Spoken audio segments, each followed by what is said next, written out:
This is a very unique AT4, and that's in part to it having some unique features that I have not been able to show you on an AT4.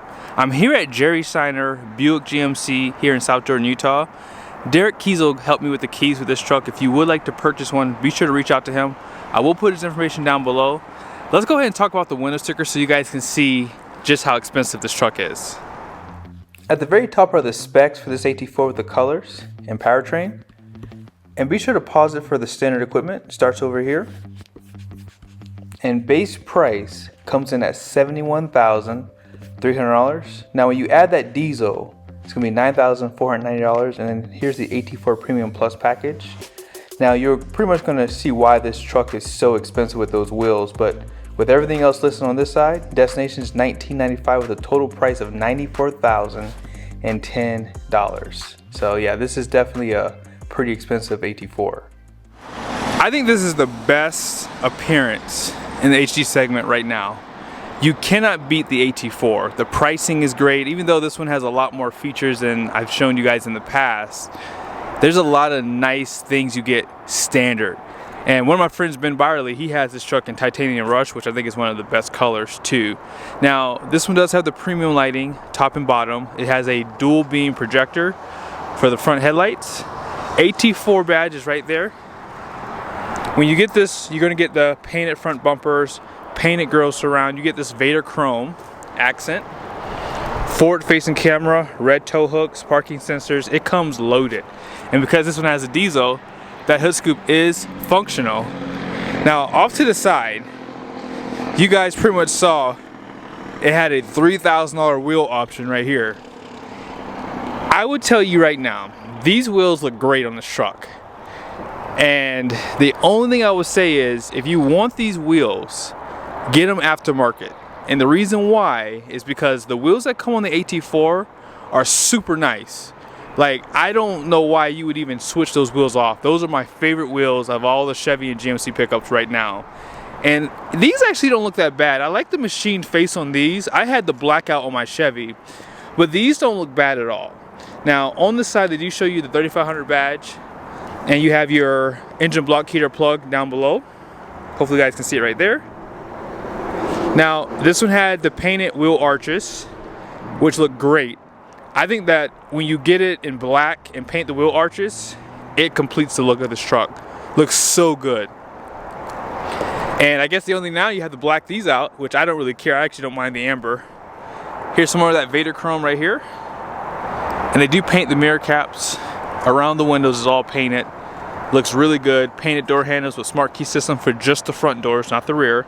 And you have your power deployable running boards with the perimeter lighting down below. It's like an LED strip from front to back. You have your steps on the side. Let's go ahead and step back too so you guys can see the full truck. That looks so good. Those painted wheel arches are for the win. And this is why we want to delete our trucks right here. This messy, crappy DEF. So this is a 7-gallon tank, and then your diesel tank is going to be 36 gallons. Because this is a 3500, you're going to have the 5 leafs in the main pack and 2 overloads. Rancho shocks come standard with the AT4. And I didn't go over the tires yet, but these are the Goodyear Wrangler Trail Runner ATs. They're going to have 3,750 pounds of capacity, 80 PSI. And these are basically like a 34-inch tire. So when people ask me, do you think I should go with a 35 or taller tire? I almost wonder if you should just go with a 37. Now, if you get a 35 by 12.5, you will get a little bit more width, which would be nice on this setup here. Rear step, parking sensors, class 5 receiving hitch. You have all your inputs down below for your trailer. Camera inputs right here. And then you have your 7-pin. They still use incandescent bulbs, however, for your license plate. Multi-Pro tailgate. This also has the 5th wheel prep package with your 4 and 7-pin, bed lights, and this has an aftermarket cover. So I'm going to show you guys really quickly how it works. So it locks in 2 places. So it locks right here, right there, and then if you flip it a couple more times, it'll lock again like that. You can also put the tailgate up when it's locked in. So I do like that. I mean, I'm sure this covers well over $1,000. And then here's some of the badging on the back. One nice thing about the AT4s is they give you the premium taillights, so you have this blackout. You cannot get these on anything other than this and the X. And here's a little bit of that paint in the shade. So here's the Duramax diesel, 470 horsepower, 975 pound-feet of torque. If that does sound different from 2023, it's because they did increase the horsepower and torque. They upgraded the turbo and the combustion on this engine. 10-speed transmission, which is the stamp-approved Allison. Also, Denso fuel pump and Denso injectors on this setup here. You do have that functional hood scoop, and then this pretty much feeds air into your intake. And I believe this is a water-air separator on this side. This is where I think the AT4 shines. I actually like the Kalahari brown that they give you. You have it on the stitching. They do accent the seats. They do embroider AT4 in the headrest.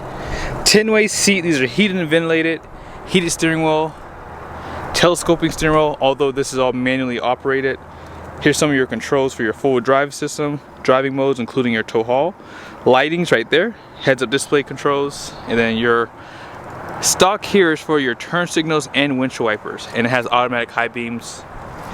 Bose sound system, so it's gonna be 9-speaker, more of that Kalahari, you have that piping and stitching.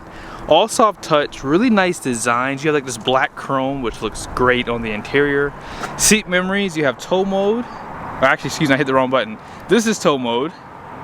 This is how you would power fold the mirrors. And stepping in is really easy. You do have a low surface here. And then this has that AT4 badge right there. And this one has the removable carpets for the floor mats. Let's go ahead and jump inside and I'll show you guys some of the features. I know a lot of people were hating on the interiors from 2020 to 2023. But this 2024 is something different. I really like what they've done. They do put an AT4 badge right here, perforated leather, and then this is all wrapped in leather too. Dual climate controls right there. You have some of your buttons like for your exhaust brake. This is an alert for lane keep assist, parking sensors. You can drop the tailgate from inside the truck, caution lights, traction control, and downhill assist. Push button starts right there. This screen is fully customizable. You can change the layout. This one here is split screen.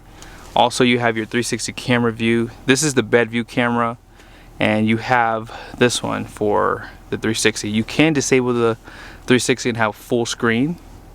Also, if you're going off-road, you can pretty much check where your wheels are. Home buttons right there. You can customize the docking station on the side here. Trailer brake is right there. Cup holders.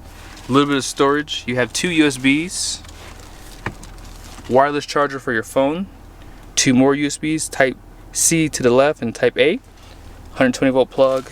This tray comes out and this area is illuminated. Up top here you do have this soft touch, and even right down here on the side, all of it looks great. And here is the truck camper. This is for if you want to put a camper inside the bed. You have 2,818 pounds of capacity for that. I will show you guys the payload here in a second. But out back, flat floor surface. Love these floor mats too. I love that you can take these carpets out. A little bit of storage below. And they also have storage right here. Outboard heated seats and USBs, air vents, more cup holders. There's also cup holders right there too. Power sliding glass. Let's go ahead and check out that payload now. Here are the numbers on the door. Gross ax weight rating is going to be 5,600 pounds in the front. The rear is 7,250. 12,100 pound gross vehicle weight rating. And this truck has a payload of 3,568 pounds. 20,000 pound conventional towing and 21,600 for the gooseneck. And curb weight is 8,532 pounds. So this truck is pretty heavy, but it does have a lot of options on it. And so when you think about trailering, I would say fifth wheel I would say stay around 13,000 pounds in that ballpark. And I'm talking about for the gross vehicle weight rating. Once you start looking at front living floor plans, things like that, I would probably recommend going to like a dually, because sometimes these RVs can get heavy these days, and when you have a dry weight of 2,500 pounds, that only leaves you 1,000 pounds with this truck in essence. But when you start adding all your gear and things like that, you can probably get there really quickly, especially when you think about your fifth wheel hitch, your passengers, things like that. But I hope you guys liked the video. Special shout out again to Jerry Seiner. Be sure to ask for Derek if you are in the market. Let him know you saw the video. See you guys soon.